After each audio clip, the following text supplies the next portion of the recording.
오늘은 마술사들의 위대한 결단이라고 하는 말씀의 제목으로 사도행전 강의를 계속하겠습니다. 한 주 걸러서 또 여러분 만나게 되어서 너무 반갑고 또 보고 싶은 얼굴 때문에 행복한 마음이 듭니다. 사도 바울은 2차 전도 여행을 마친 지 얼마 지나지 않아서 바로 3차 전도 여행을 떠나게 되어집니다.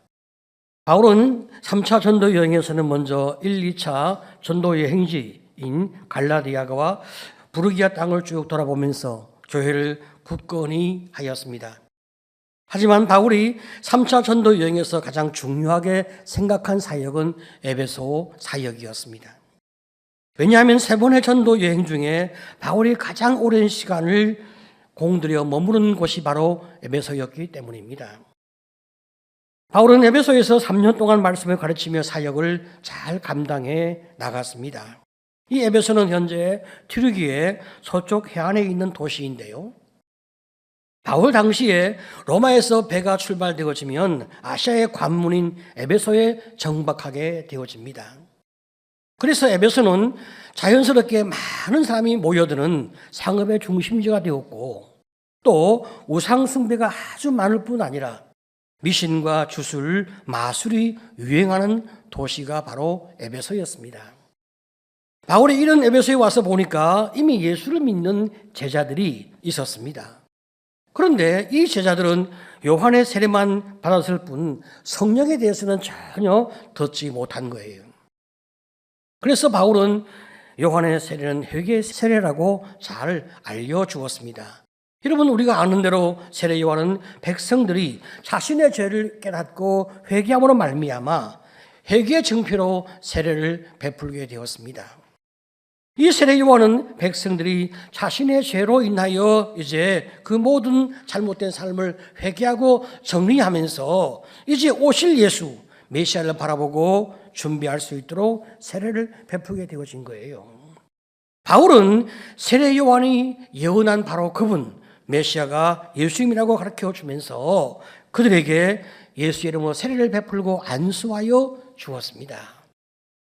그러자 제자들에게 성령이 임하고 방언이 터지고 예언을 그들이 하기 시작하였습니다. 우리가 받는 세례는 예수의 이름으로 받는 세례입니다. 우리가 세례를 받는다고 해서 모두 다 방언이 터지고 예언을 하게 되어지는 것은 아닙니다. 그러나 믿음의 증표로 하나님께서 어떤 사람에게는 방언의 은사와 예언의 은사를 허락하기도 하시는 거예요. 자, 그렇지만 핵심은 방언이나 예언보다도 예수를 믿는 믿음의 고백이 더 중요함을 우리가 더 분명하게 알아야 하는 것입니다. 그 이후에 바울은 유대인의 회당에서 말씀을 가르치기 시작하는데 3개월 동안 하나님의 말씀을 강론하면서 하나님 나라에 대하여 열심히 말씀을 전파하고 많은 사람을 위로하며 권면하는 사역을 감당해 나갔습니다. 하지만 이곳에서도 마음을 닫고 바울을 비방하는 많은 사람들이 이제 나오기 시작한 거죠. 그래서 바울은 자신을 따르는 제자들과 함께 이제 회당을 떠나서 두란노 서원이라고 하는 곳에 가서서 한 2년 동안 말씀을 가르치게 되었어요. 이 두란노 서원은 두란나라고 하는 사람이 후원하는 이 강연장을 의미하게 되어지는데 다른 강의가 없는 시간에 바울이 이것을 빌려서 복음을 전파하는 사역을 감당해 나간 것입니다. 사도행전 19장 10절을 보게 되어지면 2해 동안 이같이 하니 아시아에 사는 자는 유대인이나 헬라인이나 다 주의 말씀을 듣더라. 자, 여러분, 바울이 2년 동안 말이죠. 두란노 서원에서 열심히 말씀을 전파한 결과 우리 성경이 뭐라고 말씀하고 있습니까? 아시아에 사는 사람이 거의 다 복음을 듣게 되었다고 할 정도로 말씀은 놀랍게 전파되었습니다. 그래서 에베소 교회와 골로새 교회뿐 아니라 요한계시록에 등장하는 소아시아의 7교회, 즉 라오디게아, 서머나, 버가모, 두아디라, 사데, 빌라델비아 교회가 이때 세워진 것이다 라고 많은 학자들은 추측을 하게 되었습니다. 이 에베소 사역에서 놀라운 것은 바울이 사용하던 손수건이나 앞치마를 환자들의 몸에 얹게 되어지면 병이 낫는 놀라운 기적이 나타나는 거예요. 사도행전 19장 11절 이하를 보게 되어지면 하나님이 바울의 손으로 놀라운 능력을 행하게 하시니, 누가? 하나님이 바울의 손으로 놀라운 능력을 행하게 하셨는데 어떻게 하셨냐? 12절에 보게 되어지면 심지어 사람들이 바울의 몸에서 손수건이나 앞치마를 가져다가 병든 사람에게 얹으면 그 병이 떠나고 악기도 나가더라. 자, 여러분 얼마나 참 놀랍습니까?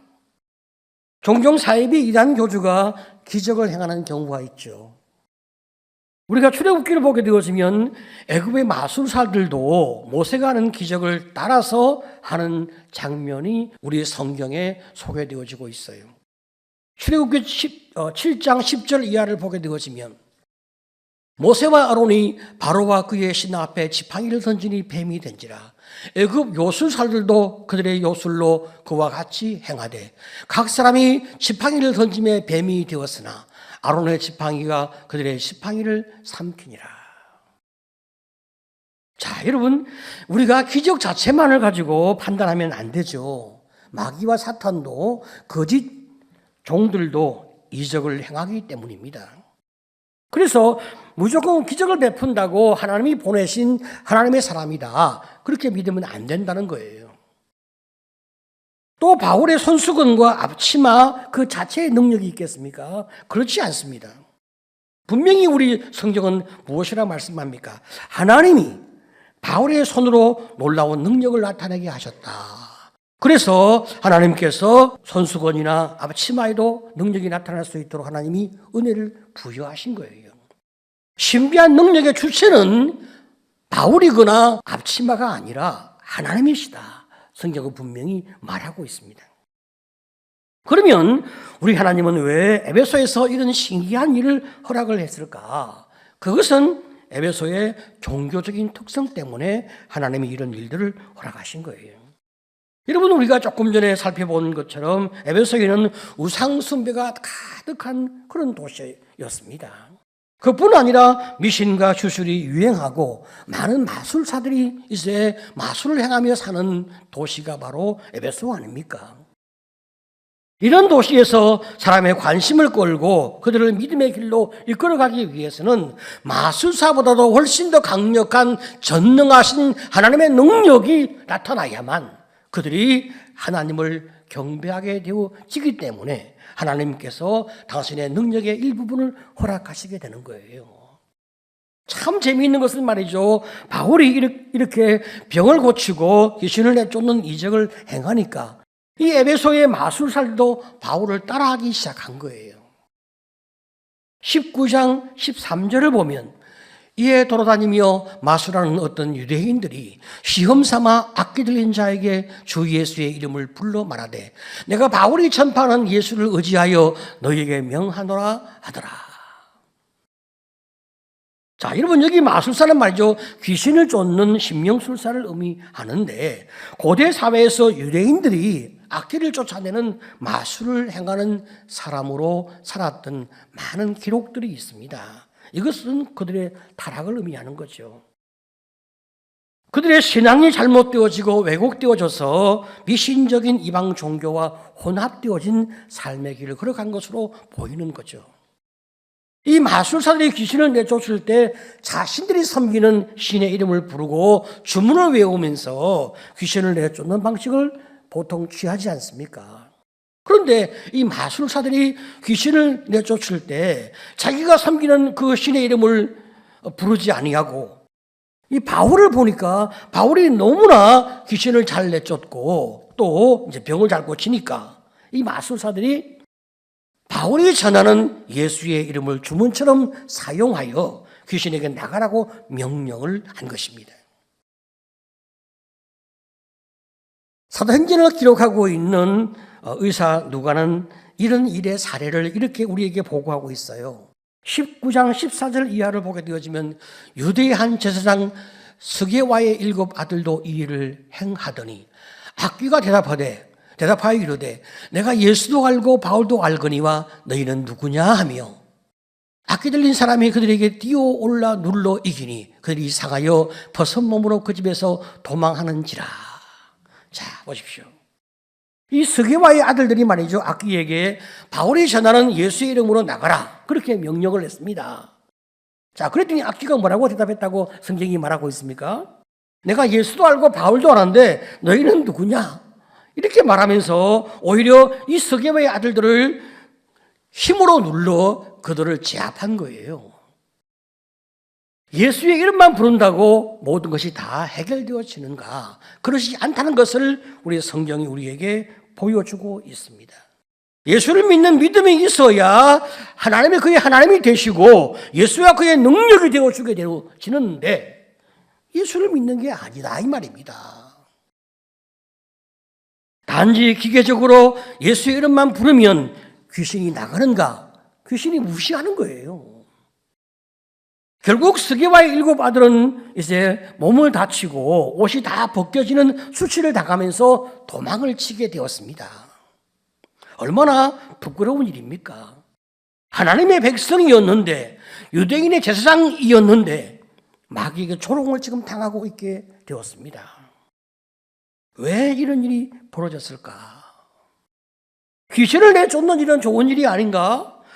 믿음이 있든 없든 예수 이름으로 귀신을 쫓아내면 그거 좋은 일이 아닌가? 어떤 사람들은 이렇게 생각할 수가 있어요. 하지만 우리 성경은 그렇지 않다는 것을 보여주고 있는 거예요. 지금 스게와의 아들들은 예수 믿는 사람이 아니잖아요. 예수님의 사람이 아니잖아요. 예수님의 인격적인 분으로 신뢰하지도 않잖아요. 그런데 예수의 이름을 마술적 힘으로 사용하는 악을 범하니까 하나님이 그들을 외면해 버리시는 거예요. 여러분, 믿음은 말이죠, 내가 원하는 것을 이루게 하는 어떤 마술적 힘이 아닙니다. 믿음이란 무엇입니까? 믿음은 전능하신 하나님의 존재와 인격에 대하여 신뢰하는 그 신뢰가 믿음의 본질입니다. 우리가 믿음을 가질 때 말이죠, 하나님을 인격적으로 신뢰하고 나를 맡긴단 말이죠. 자, 이 말은 예수님이 나를 위해서 십자가에 못 박혀 죽음으로 나의 모든 죄가 용서되어진 은혜를 내가 믿고 그걸 깨닫고 받아들인 거죠. 이것이 믿음의 기초란 말이에요. 그 다음에 예수님이 나의 주님이시고 나의 모든 것이며 하나님이 나의 아버지심을 고백하면서 말씀에 순종하며 살아가려고 하는 것이 바로 믿음의 힘이란 말이죠. 원래 우리는 자격이 없는데 하나님은 우리를 불쌍히 여기사 주님의 자녀로 삼아주시는 양자됨으로 말미암아 하나님이 나의 아버지가 되신 거예요. 그러니까 자녀된 우리가 하나님 아버지 앞에 우리의 소원을 기도로 고백하게 되어지면 하나님이 우리를 불쌍히 여기시고 때때로 우리에게 감동하셔서 어떤 응답을 해 주실 것이다. 이것을 우리가 성경에 근거하여 믿고 기도하고 나아가는 것, 바로 이것이 하나님의 인격에 대한 신뢰를 가지고 우리가 이렇게 엎드려진단 말이에요. 그런데 예수님이 하나님의 아들이심을 믿지도 않는 사람들이 예수의 이름만 부른다고 귀신이 물러가겠습니까? 귀신이 그 어리석은 자들을 더 조롱할 뿐이죠. 이 사건은 당시에 말이죠, 미신과 주술이 유행하던 에베소 사람들에게 엄청난 충격을 주었습니다. 바울이 예수 이름을 사용할 때는 귀신이 쫓겨났는데, 병이 나았는데, 다른 마술사들이 예수 이름을 사용할 때는 귀신에게 봉변을 당한 거예요. 사람들은 그 차이가 어디에 있는지 알지 못했습니다. 그래서 두려워하였습니다. 여러분, 모르면 무서운 거예요. 혹시 나도 잘못하여 귀신에게 봉변을 당하지 않을까 벌벌 떠는 마음으로 그들은 예수의 이름을 높이게 되었습니다. 19장 17절, 에베소에 사는 유대인과 헬라인들이 다 이 일을 알고 두려워하며 주 예수의 이름을 높이고. 자, 여러분, 여기서 멈추어진 것이 아니라 이제 예수를 믿는 사람들도 자신들의 죄를 자복하기 시작한 거예요. 그 다음은 18절에 보게 되었으면 믿는 사람들이 많이 와서 자복하여 행한 일을 알리며, 이 사람들은 예수를 믿었지만 과거의 미신과 주술을 의지했던 그 태도를 현재까지 버리지 못하며 쭉 살아온 거예요. 마치 예수를 믿지만 지금도 무당을 찾아가는 사람이 가끔씩은 있잖아요. 그런 사람들이 회개한 거예요. 이 사건을 통해서 자신이 계속 미신을 쫓아다니게 되어지면 어떤 봉변을 당하고 어떤 일이 벌어질지 확실히 깨닫게 되어진 거예요. 그러니까 과거를 정리하고 잘못된 태도와 악을 버리고 오직 하나님을 의지하며 믿는 믿음의 신앙으로 살겠다고 태도를 바꾸게 되어진 것은 얼마나 중요한 일입니까? 우리가 예수를 믿어도 오랫동안 가지고 있던 세상적 습관과 잘못된 태도를 다 버리지 못한 것이 종종 있단 말이죠. 자, 이런 잘못된 습관과 미신적 생각과 삶의 모습을 정리하지 못하게 되어진다면 내가 믿는 현재 기독교의 신앙이 오염되어지거나 혹은 타락되어질 수 있는 거예요. 그러면 예수 믿지 않은 사람이 우리를 보고 저게 기독교를 믿는 신앙인가 하여 그들도 잘못된 신앙을 가질 수가 있는 거죠. 자, 여러분, 이 놀라운 사건은 여기서 끝나지 않습니다. 에베소에서 마술사의 직업을 가지고 있던 사람들이 예수를 믿고 자신들의 직업을 완전히 버린 거예요.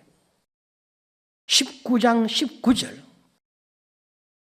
또 마술을 행하던 많은 사람들이 그 책을 모아 가지고 와서 모든 사람 앞에서 불사르니 그 책값을 계산한 적 은 5만이나 되더라. 마술사 한 명이 이런 위대한 결단을 한 게 아닙니다. 우리 성경이 뭐라고 말하고 있습니까? 마술을 행하던 많은 사람들, 그렇게 말하고 있어요. 한 명이 아니라 여러 사람들 집단적으로 자신들이 잘못된 삶의 길을 걸어왔음을 깨닫고 자신들의 그동안 사용해왔던 그 중요한 책들을 다 사람 앞에서 불태워 버린 거예요. 성경은 그 금액을 정확히 기록하고 있는데 은 5만이라고 말하고 있습니다. 은 5만이 지금 돈으로 환산하면 얼마나 되는지 잘 모르겠습니다. 하지만 굉장히 많은 액수인 것은 우리가 짐작할 수 있어요. 자, 그런데 이 금액보다 더 중요한 것이 있습니다. 그것은 마술사들이 말이죠, 자신들의 생계의 수단을 완전히 버렸다는 것입니다. 지금 그들이 가지고 왔던 과거의 가치관과 세계관을 완전히 포기했다는 것을 또 말하고 있습니다. 이건 너무 충격적인 사건이고 놀라운 대목입니다. 예수를 믿음으로 말미암아 돈을 따르던 인생을 포기했다. 더 나아가서 마술로 돈을 벌어 먹고 살아왔던 그 직업마저 포기했다. 우리의 직업이 하나님을 섬기는데 방해가 되지 않아야 하고 우리의 직업이 우리 자신과 다른 사람에게 해를 주면 안 되죠. 마술은 하나님을 바라보지 못하게 하고 또 사람들의 영혼에 해를 주는 직업이니까 예수를 믿음으로 마술이라는 직업을 완전히 버린 거예요. 여러분, 인간의 삶에 돈이 얼마나 중요합니까? 세상 사람들은 하나님보다 돈을 더 중요하게 생각하지 않습니까? 자, 그렇지만 우리 예수 믿는 우리는 돈보다도 하나님을 더 중요하게 생각하고 돈에 인생을 헌신하는 것이 아니라 하나님께 인생을 헌신하며 사는 것이 우리의 삶의 축복이며 형통이라고 믿는 사람들입니다. 믿으시기를 축복합니다. 아멘. 그렇습니다. 자, 마태복음 6장 24절 우리 같이 한번 읽어보겠습니다. 자, 시작. 혹 이를 미워하고 저를 사랑하거나 혹 이를 중히 여기고 저를 경히 여김이라. 너희가 하나님과 재물을 겸하여 섬기지 못하느니라. 그렇습니다. 두 주인을 섬길 수 없다. 하나님과 재물, 두 주인을 섬길 수 없다. 성경은 분명히 말하고 있습니다. 복음이 들어가서 사람이 예수를 믿게 되어지면 마술사가 직업을 버린 것처럼 이런 놀라운 일들이 벌어지는 거예요. 주의 나라가 임하는 곳에는 하나님 나라의 가치관과 세계관이 사람을 붙잡기 때문에 인생이 뒤집어지는 놀라운 일들이 벌어지게 됩니다. 우리가 이렇게 믿음으로 살면 과연 하나님이 우리의 인생을 책임져 주실까? 어떤 사람들은 걱정과 염려와 또 조바심이 있게 되어지죠. 저는 그런 분들에게 성경의 약속을 정확하게 제시해드리고 싶은 마음이 항상 있어요. 마가복음 10장 29절 우리 같이 한번 읽어보겠습니다. 자, 시작. 예수께서 이르시되 나와 복음을 위하여 집이나 형제나 자매나 어머니나 아버지나 자식이나 전토를 벌인 자는 현세에 있어 100배나 받되 박해를 겸하여 받고 내세 영생을 받지 못할 자가 없느니라. 여러분, 성경이 얼마나 분명히 약속하고 있습니까? 복음을 위해서 자신을 희생한 사람은 현세에서 100배의 복을 받는다. 그러나 우리가 자꾸 복을 받으면 사람은 말이죠, 잘되고 형통해지면 교만해지는 특성이 있습니다. 그러니까 하나님께서 우리가 교만하지 않도록 하기 위해서 우리의 교만을 다루는 방법으로 가끔 우리에게 고난을 허락하기도 하는 거죠. 그래서 박해와 함께 이제 축복이 오는 거예요. 나는 절대로 형통해져도 교만해지지 않겠다. 그러면 하나님이 박해를 줄 필요가 없겠죠, 그렇죠? 그런 사람 세상에 어디 있습니까? 없어요. 그래서 우리는 어떤 고난이 오고 어떤 하나님의 사인이 오면 납작 엎드려지는 은혜가 있어야 되는 거예요. 믿으시기를 축복합니다. 사도행전을 기록한 누가는 말이죠, 에베소 사건을 보고하면서 이렇게 한 줄로 정리합니다. 19장 20절에 이와 같이 주의 말씀이 힘이 있어 흥왕하여 세력을 얻으니라.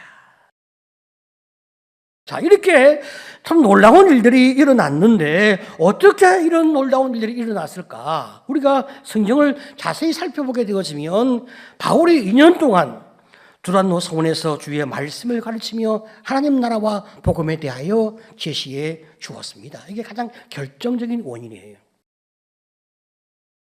손수건이나 앞치마로 병을 고쳤다. 이건 여러분 참 큰 문제가 아니었어요. 사람은 기적을 통해서 관심은 가지게 되어지지만 기적이 인간을, 사람을 변화시키지 않습니다. 못합니다.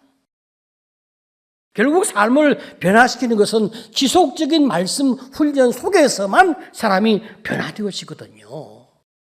사람의 신념 체계와 성격과 인격이 여러분 그렇게 한 번에 무너지고 변화되어집니까? 결코 그렇지 않습니다. 말씀을 통하여 무엇이 진리인지 배우고 그리고 그 진리를 따라 살아가려고 애쓸 때 하나님이 주시는 축복과 사랑과 능력과 은혜가 자꾸 내 삶에 끊임없이 경험되어질 때마다 우리는 순종의 축복이 얼마나 감사한지 알게 되어지죠. 함께 믿음의 길을 걷는 믿음의 선배를 보면서 참으로 주의 말씀에 순종하는 것이 얼마나 큰 은혜인지 같이 확인하면서 우리가 점점 더 진리를 따라 믿음을 따라 순종의 길을 가려고 결단하게 되어지는 거예요. 마술사들이 자신의 생계를 포기하는 이런 위대한 결단은 주의 말씀을 들었고 바울의 기적을 경험했고 그 다음에 스geb의 아들들이 악귀에게 조롱당하는 모습을 보면서 무엇이 진리이고 무엇을 따라 쫓아야 하는지 정확하게 깨달아 알았기 때문에 그들은 순종의 길을 가게 되었습니다. 여러분, 이러한 위대한 결단은 인생에서 한 번만 있으면 되는가? 그렇지 않아요. 사람은 너무나 연약하기 때문에 한 번 위대한 신앙의 결단을 했다 할지라도 살아가면서 힘든 일이 생기면 또다시 과거로 돌아가는 본성이 있습니다. 여러분, 우리가 출애굽한 이스라엘 백성들을 보면서 참 많은 교훈을 얻지 않습니까? 그들은 애굽에서 10가지 재앙을 경험했습니다. 같은 환경 속에서 살고 있잖아요. 그런데 하나님이 애굽 백성에게는 10가지 재앙을 내리고 이스라엘 백성에게는 아무런 재앙도 내리지 않는 것. 그 놀라운 신비로움을 그들은 경험했습니다. 하나님이 축복하셔서 홍해를 건너게 되었는데 이스라엘 백성을 추격하던 애국군들은 홍해에서 다 수장되어지는, 빠져 죽는 일을 그들 경험하고 목도했습니다. 하지만 거친 광야길을 걸어가면서 그들은 애굽의 고기 가마 곁을 추억하게 됩니다. 출애굽기 16장 3절을 보게 되어지면 이스라엘 사람이 그들에게 이르되 우리가 애굽 땅에서 고기 가마 곁에 앉아있던 때와 떡을 배불리 먹던 때에 여호와의 손에 죽었더라면 좋았을 것을 너희가 이 광야로 우리를 인도해 내어 이 온 회중이 줄여 죽게 하는도다. 자, 여러분, 그들이 애굽 땅에서 노예의 삶을 살기는 했지만 그러나 1년에 한 몇 번은 그 중요한 날에는 그들도 고기를 먹었던 때가 있지 않았겠어요? 학대받으며 인간 이하의 짐승 같은 대접을 받으며 살아왔지만 그러나 어느 순간에는 배부르고 흡족하게 먹었던 때는 있었다 이 말이죠. 그런데 지금 광야에서 살고 보니까 먹는 것이 부실하고 물도 부족하고 모든 것이 불편해졌어요. 그래서 애굽의 학대받던 노예 생활, 그 힘들고 고통스러운 하늘 품고 살던 그때를 다 잊어버리고 그 과거에 한순간 좋았던 추억을 가지고 와서 그들은 그때가 그리웠다, 그때로 돌아갔으면 좋겠다 이렇게 말하지 않습니까? 이게 여러분 인간이 가지고 있는 참 어리석은 모습인 거예요. 사람은 누구나 현재가 행복하지 아니하면 과거에 불안하고 힘들었던 그 삶의 세월을 이었을지라도 한순간 행복했던 사건이 있었으면 그것을 가지고 와서 환상에 빠지는 어리석음을 가지고 있는 것이 인간이란 말이에요. 어떤 사람은 한때 부정적인 방법으로 악한 상황에 빠져서 돈을 많이 벌었지만 그 순간이 너무 두렵고 무섭고 힘들고 공포에 쩔면서 빨리 이 모든 것을 정리하고 싶은 간절한 열망 속에서 살았던 사람이 있었습니다. 이 사람이 지금은 예수를 믿고 그 고통에서 벗어났는데 지금은 좀 가난해진 거예요.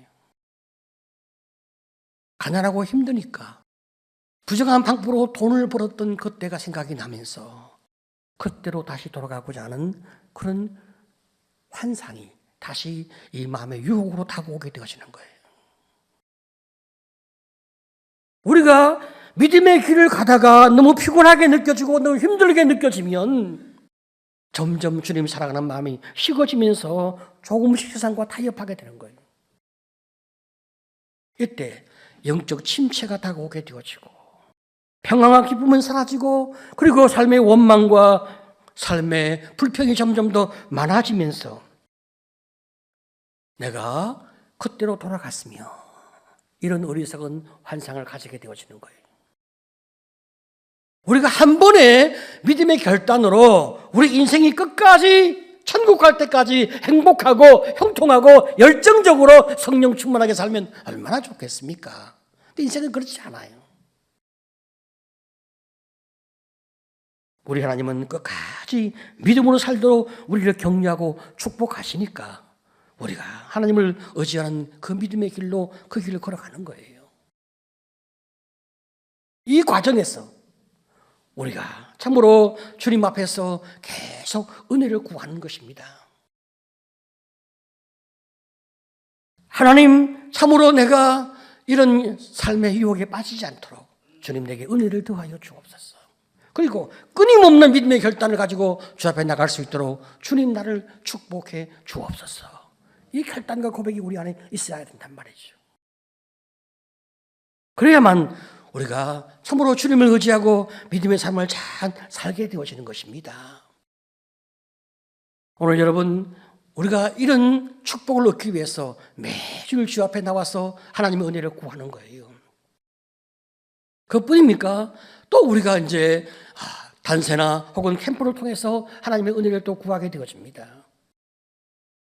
주님이 내게 주시는 그 놀라운 충만한 은혜, 성령 충만한 은혜, 예수를 믿는 그 참 예수 충만의 은혜, 그 불같은 하나님의 능력 때문에, 은혜 때문에 내 삶이 예수 중심의 삶이 되어서 행복하고 능력 있고 충만해지는 그런 삶의 길로 주님 내가 잘 갈 수 있도록 은혜를 더하여 주옵소서.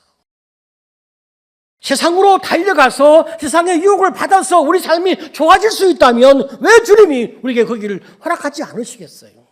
그 길이 우리 삶의 형통에 도움이 되지 않고 우리 삶의 회복에 도움이 되지 않고 우리 행복한 삶의 길로 가는 데 도움이 되지 않기 때문에 주님이 그 길을 막으시는 거예요. 여러분, 우리가 이 땅에서 하루하루 사는 것이 너무나 많은 유혹이 있기 때문에 이렇게 우리가 주일마다 나와서 하나님의 은혜를 구하고 또 중요한 여러 많은 행사를 통해서 주님의 은총을 기대하지만 그것만 해도 부족하니까 또 이제 또 성경 공부 강좌를 열게 되지 않습니까? 또 다 이제 강좌를 열었습니다. 여러분 신청을 하셔서 은혜를 입어야 됩니다. 내 안에 불신과 의심들, 상처들, 아픔들 내어놓고 위로받고 지지받고 서로 힘을 얻으며 다시 주님을 바라보고 믿음의 결단을 해나가는 거예요. 우리가 말이죠, 세상에 나가서 뉴스를 듣고 혹은 인간관계 속에서 여러 많은 나쁜 정보를 받는 것이 너무너무 많습니다. 너무나 많은 시간에 우리 세상 정보에 우리 신앙과 믿음을 빼앗기는 거죠. 그러면 적어도 거기에 10분의 1, 적어도 거기에 5분의 1은 주의 말씀을 묵상하면서 하나님을 의지해야만 내가 하나님의 은혜와 은총 가운데서 내가 믿음이 회복되어지면서 성령 충만해지면서 내 삶이 참으로 형통해지는 은혜를 입지 않겠습니까? 참으로 우리 한물교회가 너무나 좋은 교회니까 다 이렇게 우리가 곁길로 가지 않도록 이렇게 저렇게 많은 방어 장치가 있고 또 우리가 목장 예배를 통하여 또 서로 삶을 나누고 서로 붙들어주고 세워주는 은혜를 또 우리가 함께 입는 것은 얼마나 감사한 일입니까? 봄을 맞이해서 하나님 내가 끊임없이 믿음의 결단을 할 수 있도록 나를 축복해 주옵소서. 이 마술사처럼 참으로 예수를 위해서 인생을 결단한 일들이 끊임없이 나타날 수 있도록 그래서 참으로 충만하고 행복하고 능력 있는 삶의 길을 걸어갈 수 있도록 하나님 나를 축복해 주옵소서. 이 고백이 여러분 모두의 고백 되시기를 간절히 축복합니다.